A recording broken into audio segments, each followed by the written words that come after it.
reservation policy is just an office memorandum, but it was never brought to the assembly. No, that's not true. It is not an office memorandum. It is a executive decision that has been passed, and as per the constitutional provisions, in the matters of reservation, the executive has the power to enact a policy, and this is as per the constitution. I don't have the exact provision of the constitution in front of me right now because I don't want to be misquoted, but I can give those details to you later. But as per the constitutional provisions, the executive has the power to create policies on reservation, and that is what exactly has been done. Basically, the High Court has ordered us to create a roster system, and based on the reservation policy and sticking to the basics of the reservation policy, we have created a roster system. No, that's between Mr. Jairam Ramesh and the letter he's written. I have nothing to say about that. That you have to ask. That you have to ask him. But will you be filing any? I have nothing to say. It's Mr. Jairam Ramesh written to CBI about Amit Shah. I have nothing to say about it. Defending the state, so. No, I have already made my statement on the floor of the House, so I have nothing more to say about that issue. Many have stated that it's only in Meghalaya where we see somebody who's been accused of being a rapist but is given as such a post. We're talking about the Speaker, Conrad Sangma. I wanted your reaction on that, please. So acquisitions are made from all angles, and acquisitions can be made by anybody. But ultimately, it is a bit ultimately whether the allegations are proved or not. And I don't want to go into details of all of that because the matter is still sub judice. But you cannot just simply cast suspicion and doubt on an individual's character just because some allegations are taking place. That's completely wrong and incorrect. The railway projects, as of now, we have not received the NOC from Khasi Hills Autonomous District Council in regards to the Shillong line, and therefore that is still being discussed. I have approached the Honourable Minister for Railways, Government of India, and urged that these are matters where we need to consult and take our stakeholders into confidence, and hence we require time to discuss matters with them. And only once we are able to resolve and come to some kind of understanding would we want to go ahead with things. So that in Burniat also there were certain concerns are there, and there also we are engaging and discussing with the different stakeholders. I've mentioned before that we have discussed whether we can start with goods train, because goods train is something that will help the state's economy and the farmers and everybody, and that could be one way to start. So we are discussing. As I said, we are very clear on our stand that we would like to engage with everybody, discuss this matter, and take it forward in an amicable way. Again, the thing is that the issue again is influx, and therefore ILP is one of the ways in which we could do it. And that's why, in the interest of ensuring that we're able to move forward, we have passed a resolution and taken it forward. But then ILP is not the only way. It's one of the ways. So if we get ILP, then that will be great.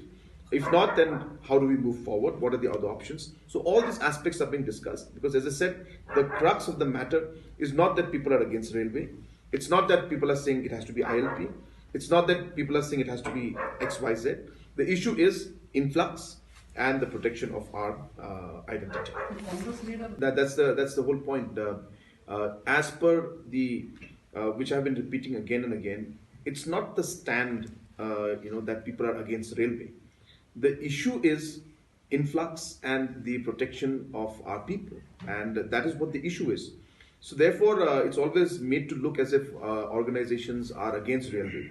Everybody understands the importance of railway, and so people are not against that.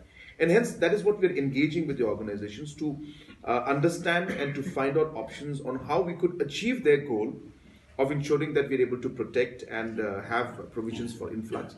Yet at the same time also have the railway so that the economy of the state and the country can benefit. So we are working on it, and that's what we're trying to move forward with. That it is not an opposition to the railway as such, but the idea is that the interest of the people of the state, which is to ensure that influx matters are addressed, that is the real issue. And therefore, we are engaging and we are trying to figure out how we could come to some kind of conclusion. As I said, I have already discussed with the Honourable Minister in my last visit.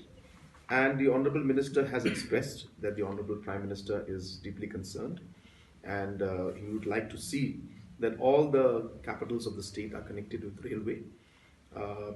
in the larger interest of the nation in terms of ensuring that the economy overall prospers, and which is a correct stand. That if you look at it from a country's perspective, connecting all the states and the capital is something that will benefit the country as a whole. And obviously, Prime Minister has good intentions while he intends to push all states and the Railway Ministry to achieve this. But while that happens, every state has their own complications. And obviously, in our state, railway has been an issue where a lot of different organizations and also different traditional heads have raised concerns regarding issues of influx.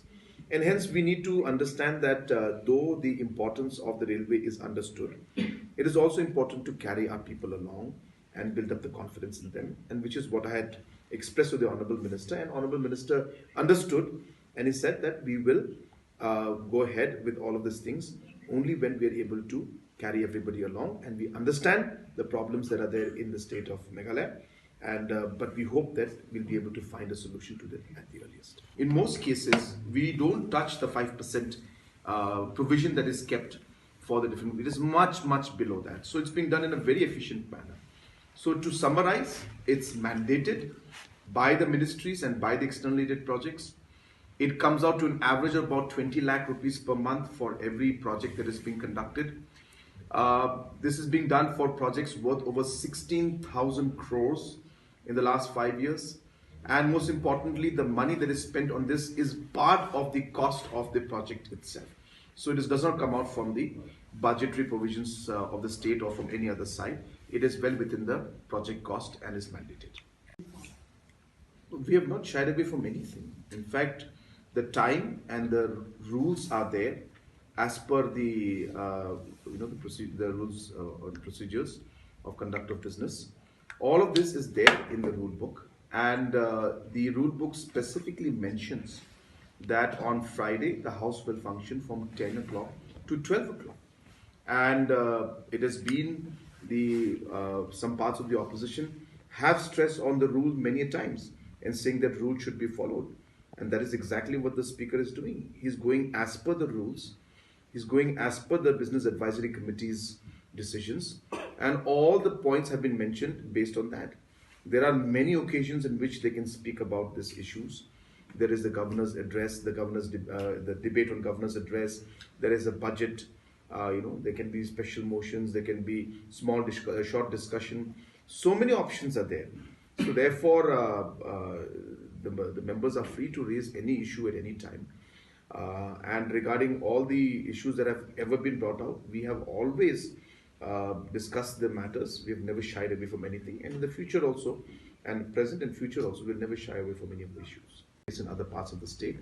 But we'll start off with this Shillong ropeway. And as mentioned, it is in very advanced stage. We have already mobilized the funds for it. And we have already done the design. And we have already coordinated with the landowners. And you will see that very soon when the ropeway project starts, and we'll try to complete it at the earliest. This will be a very big game changer for the entire tourism sector for Shillong, because the way it's being worked out, it's not just the ropeway, but the entire experience when you reach the Shillong peak will be different. The entire area is going to be redone. There's going to be large shops out there, or different eating joints out there. Many people will get a chance to open up their businesses out there. So you will see a lot of activity going around there, and it's going to be it's going to be a very positive development. And obviously, we would like to see that wherever the footfalls are there, and wherever we can ensure that enough tourists would use the ropeway, we would definitely explore the options for that also. Umyam ropeway is also there, right? So we had that we had the study done. We had some challenges because we had issues with land, and that's why we could not take things forward. But we will still keep the option open, and we'll see if there's a possibility. And if there's a possibility, then definitely we'll look into that also.